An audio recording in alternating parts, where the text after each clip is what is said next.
Hey everyone, how you all doing? Welcome and welcome back to my channel, and today we're doing episode 2 of my How I Outline My Book series. So this episode is all about my brainstorming, my character developing, and my world building parts of my outlining process. So if you missed part 1, definitely make sure to check up in the cards so you can check it out. In that one I just briefly go over my entire outlining process, so you guys can go check that one out before you get to this one. So I usually start off with a good few brainstorming sessions where I kind of just jot down all the ideas that I have for the book. So this goes for plot, characters, settings, specific scene ideas, specific quotes and snippets that I want in the book. Basically anything that comes to mind for my book will go into this brain dumping sort of session. Sometimes I'll go straight to a pen and paper and I'll do it that way, and sometimes I'll write it in my actual specific novel journal. This is my journal for my current book, Reasons Why Not To. So I basically just write all sorts of things in here. Any ideas that I have will be in this journal, or sometimes it'll be on loose leaf paper and then I end up with a big folder like this full of papers. Actually, when I first started Reasons Why Not To, I did a brain dump on the computer. I don't remember why I did that, but sometimes I like the computer, sometimes I like pen and paper, but typically for brainstorming I do pen and paper. Sometimes I'll get an idea for a book, but I'm not ready to write it yet or actually sit down and do a proper brainstorming or whatever. I actually have a project like that right now that I'm nowhere near ready to start working on properly. So sometimes I'll just let it sit in my brain for a while, and occasionally an idea will pop into my head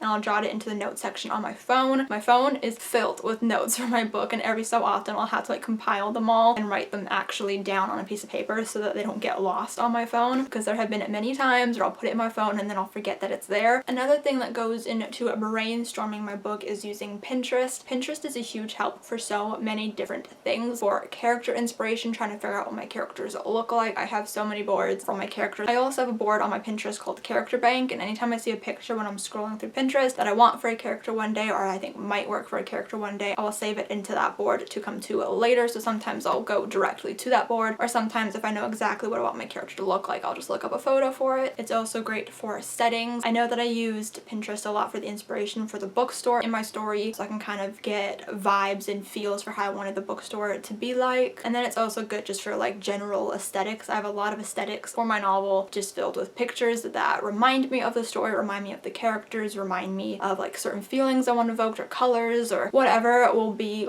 in the aesthetic portion. And Pinterest is really great because you can categorize everything. I talked about this a bit in my writing resources video, which you guys can also check up above in the cards. You basically organize your Pinterest boards with different categories. So I have aesthetic, I have one for Lila, I have one for Beckett, I have a category for the bookstore and the book. I just have so many boards, and it's nice to have it kind of all organized. But I find that brainstorming is so crucial to my outlining process. I can't just jump into outlining a book or jump into writing a book without having this key brainstorming part, because sometimes I'll think of ideas and they don't actually end up working, and so you just scrap them and there's no harm, no foul. But sometimes a lot of my best ideas obviously come during this brainstorming process, and I literally could not start writing a book or start outlining a book without having this pre-brainstorming step. I find that I really need that time to play around with the idea, try different things, think of all the different paths that I could possibly go down, all the different sort of characters that could pop up in the story, all sorts of things I need to do in this brainstorming session, otherwise I can't move forward. So the next thing that I do is create my characters. As I mentioned in the first episode in this series, I use a few different methods for creating my characters. So I typically resort to character profiles, and I use 2 specific character profiles that I found online. There was one, a Skillshare class that I took, which I'll be linking everything that I use down below, by the way, but I watched this free Skillshare class about creating character studies or something like that. It was basically just a bunch of questions of things that you need to know about your character. So I took those questions, and then I also watched a Jenna Moresi video on creating character profiles, and I took a bunch of those questions as well, and I basically just merged them together because I found them all to be very crucial. And then also, depending on the project, I will add my own character questions. So I know that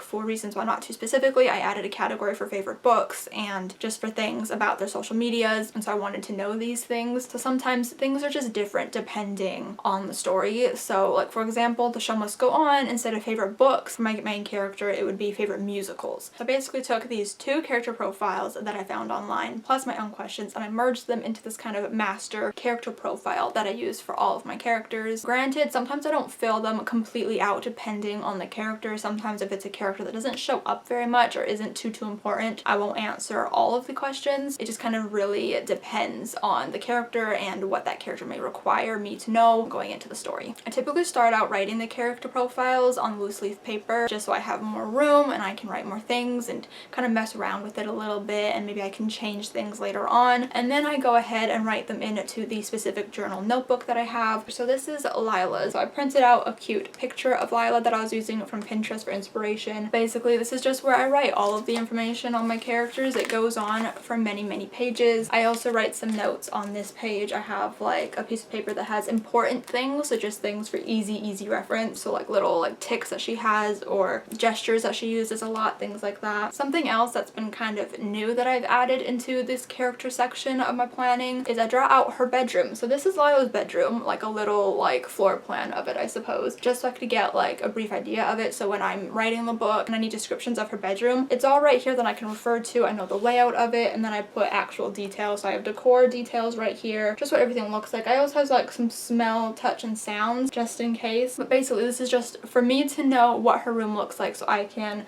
just pull descriptions from it as I need them. I also have a page dedicated to her social media, so like what her username is, what her different social media platforms are, how many followers she has, kind of content she does. That's all right there, and I find that really important for this story in particular because social media is a big part. She's a booktuber, she does Instagram, she does all these things, and Twitter, and so I need this information. I also did her personality. This is also new. I did the Myers-Briggs test, I think, and I found out she's an INFJ, and I just put like all of the different traits that the website told me. I also have her dictionary, so I put her commonly used words, gestures, and speaking habits, text talk, and then I also have the Save the Cat character work, because in Save the Cat there are some character questions, and so that's where I wrote those down. I also have her closet, so I have kind of just what her style is like. We have like her favorite outfit, which would kind of be like her cartoon character outfit. So like, you know, like when you're watching a cartoon and characters only wear like one outfit, that's what I wrote down for her. Most worn items in her wardrobe and the color palette of her wardrobe, just so I can know what I want to stick to when I'm describing the outfit she's wearing. And that's all that I have for her. This is Beckett's. He's the love interest. I have a Hubba Bubba wrapper here because he loves Hubba Bubba.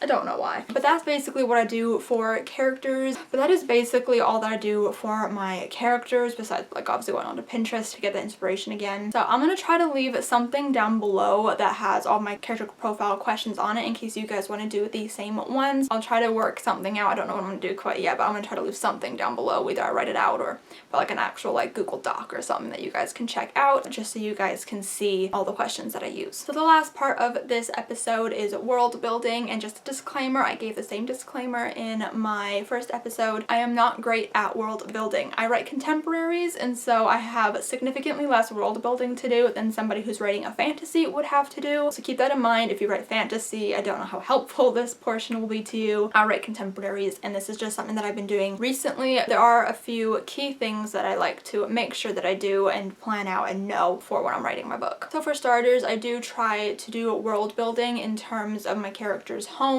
or big settings in the book. So like I already mentioned, I have my character's room mapped out in her character section. I have that for kind of all of the main characters. So I have it for Beckett as well. His is really small because he lives above a store in like a small apartment with his aunt, and so he has like a very tiny corner of the little space. Imagine like Luke's apartment from Gilmore Girls. That's kind of the vibe I'm going for that. And I don't know where it is right now, but I do also have like a layout for Lila's entire house. So when I'm writing, I know exactly where all the rooms are and how she would get to each room and things like that. So I do have that somewhere, but I don't know where it is. And then for example, for Montgomery's bookshop, I have a whole page in the journal dedicated to it, and I love this. I drew out a layout of Montgomery's bookshop and I taped it in here so it folds out like this. And this is the full layout of Montgomery's bookshop, so where all of the shelves and sections are, display tables where the tills are, the break room, everything like that is in the layout. So this is really helpful for me to know when I'm writing those scenes, because this is one of the biggest settings in the book. And then sometimes for funsies, I'll go an extra step and I'll take my ideas from my character's room and I'll find like a virtual room like layout thing, typically from like a furniture website. I don't know, I just kind of Google like virtual room design or virtual room layout or something like that on Google,